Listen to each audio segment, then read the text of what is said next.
Hello friends, welcome to Shimpi and mummy's kitchen.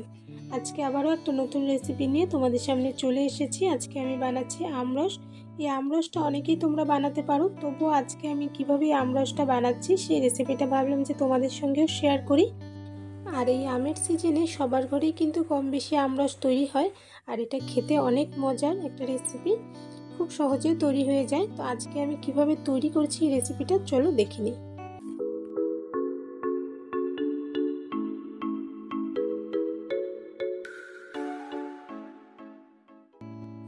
সবার প্রথমে এখানে আমি 3টা পাকা আম নিয়েছি। আমগুলো কিন্তু আগের থেকে ধুয়ে পরিষ্কার করে রেখেছিলাম।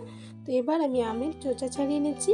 তোমরা চাইলে আমের চোচা না ছাড়িয়েও দু সাইড থেকে কেটে চামচ দিয়ে এর পাল্পটা বের করে নিতে পারো।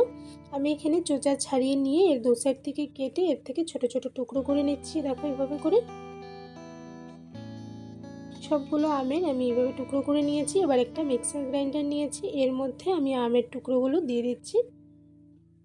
এর মধ্যে এবার আমি দিচ্ছি হাফ কাপ থেকে একটু বেশি চিনি। চিনির পরিমাণটা তোমরা তোমাদের টেস্ট অনুযায়ী কম বেশি করে নিতে পারবে।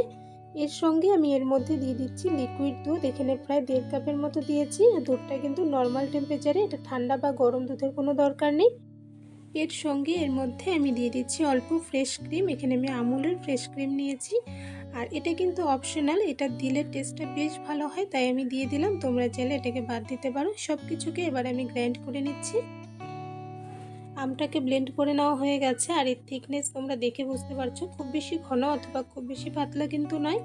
আর তোমরা যদি একটু ঘন রাখতে চাও সেক্ষেত্রে দুধের পরিমাণটা একটু কম করে দেবে, আর যদি এর থেকে আরও একটু পাতলা করতে চাও সেক্ষেত্রে লিকুইড দুধের পরিমাণটা একটু বাড়িয়ে দেবে।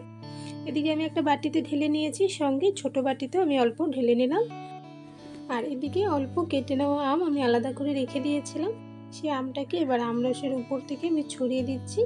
তোমরা চাইলে এভাবে করে দিতে পারো, এতে করে বেশ ভালো লাগে খেতে সময়, মুখে আমের টুকরোগুলো যখন পড়ে বেশ ভালো লাগে। তোমরা চাইলে এভাবে করেও দিতে পারো। এর সঙ্গে আমি উপর থেকে ড্রাই গোলাপের পাপড়ি অল্প ছড়িয়ে দিলাম, তাতে করে কালার কম্বিনেশনটা বেশ সুন্দর লাগছে। কিন্তু তোমরা তোমাদের পছন্দ মতো এটাকে ডেকোরেট করে নিতে পারো। আর আমার এই আমরসের রেসিপি কেমন লাগলো কমেন্টস করে জানিও। ভালো লাগলে লাইক করো, শেয়ার করো, আর এরকমই নতুন ভিডিও পাওয়ার জন্য আমার চ্যানেলটাকে প্লিজ সাবস্ক্রাইব করে নিও। সাবস্ক্রাইব করে পাশে থাকা বেল আইকনে অল বাটনসে প্রেস করে দেবে, তাহলে আমার চ্যানেলে আপলোড করা যে কোনো নতুন ভিডিও নোটিফিকেশন কিন্তু সবার প্রথমে পেয়ে যাবে। আর এই আমরসের রেসিপিটা তোমরা অবশ্যই একবার বানিয়ে দেখো, আশা করছি তোমাদের কাছে অনেক ভালো লাগবে। আর এরকমই আরও একটা নতুন ভিডিও নিয়ে তোমাদের সঙ্গে আবারও দেখা হবে। তোমরা সবাই ভালো থেকো, সুস্থ থেকো। তাহলে আজকের জন্য বাই বাই।